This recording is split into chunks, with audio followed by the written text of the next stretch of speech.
Operation Sindoor has destroyed several militant bases in Pakistan and Pakistan-occupied Kashmir. More than 100 militants have been killed in this. The list includes militant leaders like Yusuf Azhar, Abdul Malik Rauf, Mudassir Ahmed. This claim was made by the Indian Army, Navy and the Indian Air Force at a press conference on Sunday.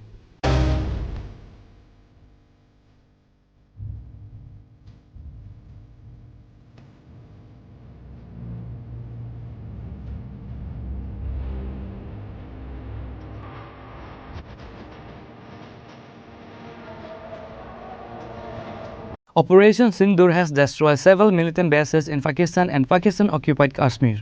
More than 100 militants have been killed, the Indian Army said in a press conference on Sunday. It is said that India has targeted the military bases with precision.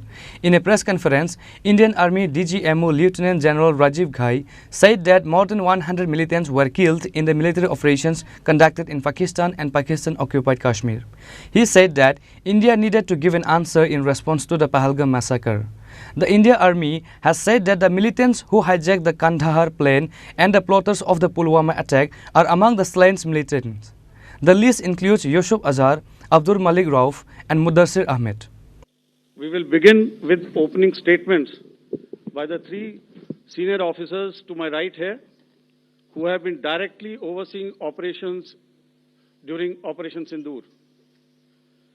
We have Lieutenant General Rajiv Ghai, Director General Military Operations, who will cover the aspects related to land domain.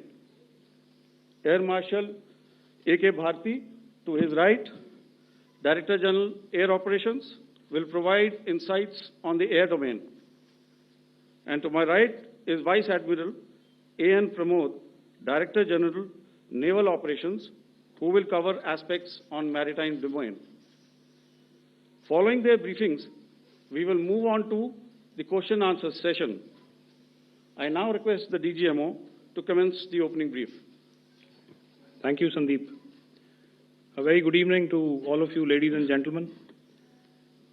You are all by now familiar with the brutality and the dastardly manner in which 26 innocent lives were prematurely terminated at Pahalgam on the 22nd of April. When you combine those horrific scenes and the pain of the families that the nation witnessed with numerous other recent terrorist strikes on our armed forces and defenseless civilians, we knew that the time had arrived to make yet another compelling statement of our resolve as a nation.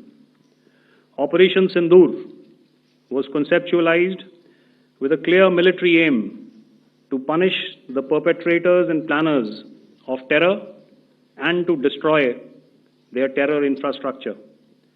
What I do not state here, of course, is the often stated determination of India and its intolerance to terror.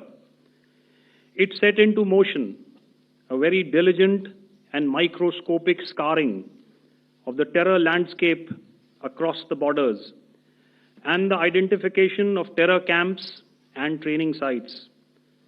The locations that emerged were numerous, but as we deliberated more, we realized that some of these terror hubs were now bereft of any presence and had preemptively been vacated, fearing retribution from us.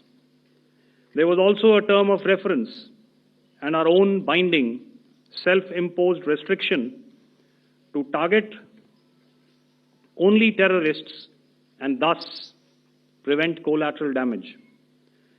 There were 9 camps that you are now all familiar with, which were confirmed by our various intelligence agencies to be inhabited.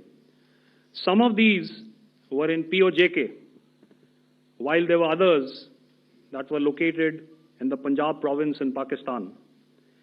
Nefarious places such as Muridke, the hub center of the Lashkar-e-Taiba, has over the years bred infamous characters such as Ajmal Kasab and the likes of David Headley.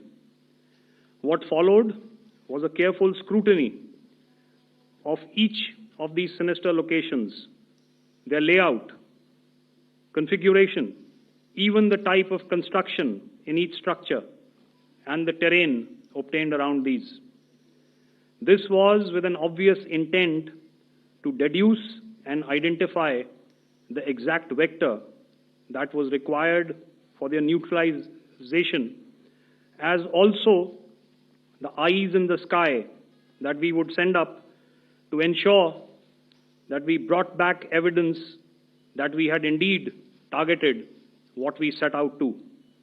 The precise images of these engagements on that fateful and historical night have already been showcased during the first press statement on the 7th of May that was helmed by our Foreign Secretary. I have no doubt in my mind that we achieved total surprise, and those strikes across those 9 terror hubs left more than 100 terrorists killed, including high-value targets such as Yusuf Azhar, Abdul Malik Rauf, and Mudassir Ahmed, that were involved in the hijack of IC-814 and the Pulwama blast. The line of control was also violated soon after by Pakistan, and the erratic and rattled response of our enemy was apparent from the number of civilians, inhabited villages, and religious sites such as Gurudwaras that were unfortunately hit by them, leading to a sad loss of lives. The Indian Air Force played a major part in these strikes by engaging some of these camps, and the Indian Navy provided wherewithal in terms of precision munitions. The Indian Air Force obviously had their assets up in the sky, and I will here request Air Marshal Bharti, the Director General of Air Operations, to detail for you the methodology that the men in blue adopted to successfully manifest this mission. It indeed is a difficult time that we have to come here like this and brief you. We could have done without this, but we had no choice. As the DGMO has detailed, the event was precipitated by the dastardly act at Pahalgaon. The sequence of events have already been detailed. We carefully selected the targets, and out of the 9 selected targets, the target systems that were given to the Indian Air Force were the notorious training camps at Bhavalpur and Muridke, these being further from the international boundary. Through critical target system analysis, we analyzed what was to be done to annihilate these targets and plan to engage these targets with precision air-to-surface guided munitions so as to avoid collateral damage. The modalities of planning process I will not go through at this instant. However, what I would like to show you is the results that we achieved through our targeted airstrikes. Could I have the second slide, please?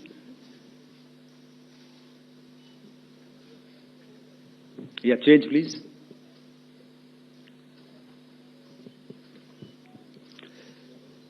Okay. This is what the terror infra at Muridke looks like.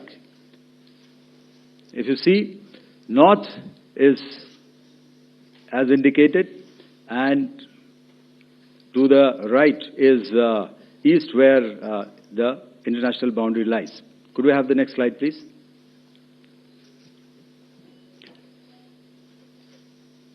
Orientating. Just go back to one slide. Okay. Please have a look at this red building. The series of buildings out here and this empty ground. Next. If you relate, the empty ground is here, and you see this is the first weapon that is impacting. This is the impact point number 1 on Muridke training camp with our precision guided weapons on early morning 7th. Next, please. Keep your eyes glued for the second weapon coming in and the second impact on the selected target point. Next slide, please.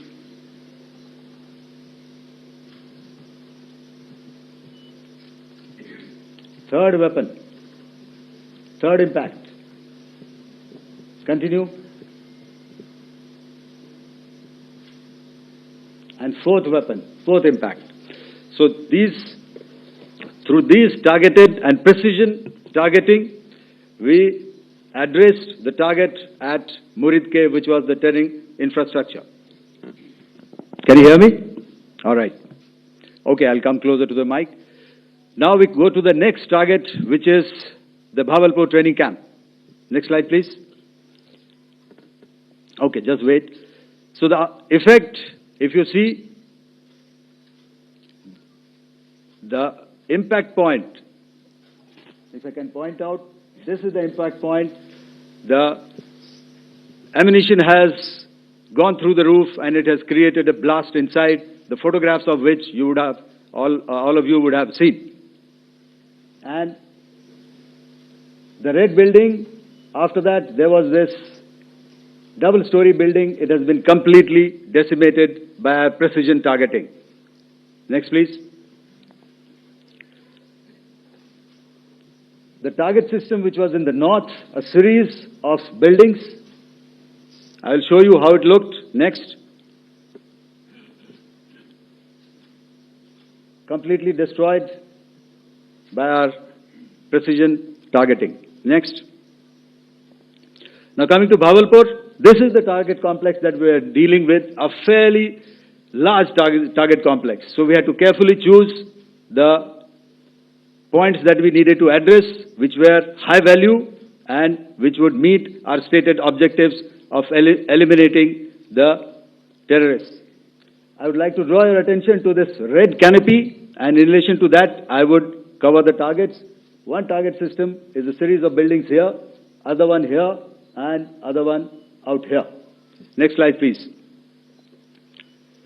This is how it looked before, and this is how the building looked after the impact of the weapon. And orientation in relation to this red canopy, you can see here. Next, please. Before, next, and after. The roofs have completely collapsed. Next. This is the target system. Next. Precision targeting, and we have achieved our objectives here. Next. All right. So that was what we did on the 7th. Our objective was to address these two terrorist camps, and that we did with precision. And thereafter, we maintained a robust air defense posture, because remember, our objective was to target the terrorists and terrorist infrastructure, not any other infrastructure, not the Pakistani military, not the Pakistani any other infrastructure. So that is what we have maintained on the 7th of May. However, what we saw in the evening of 7th of May, we were saturated with a raid of Pakistani unmanned aerial vehicles and small drones. And these came in waves in our civilian areas, over our military installations, and all of them were successfully intercepted. Few of them did manage to land. However, there was not much damage that they did. And we have our robust counter-US hard kill and soft kill systems which did the job. However, The difference here was that we had targeted the terrorists. The adversary now has targeted our civilians and the military infrastructure. So it had to be responded to. So in a quick and calibrated response, that very night, we struck their radar installations at Lahore and close to Gujranwala, the LYT installation, to indicate to him that we are ready, yet we do not want to escalate. Our fight was with the terrorists and not with the Pakistani military establishment. The Indian Army has said that the attack was aimed at causing major damage to militant bases. No innocent civilians were targeted. However, Pakistan have used drones to the civilians in India.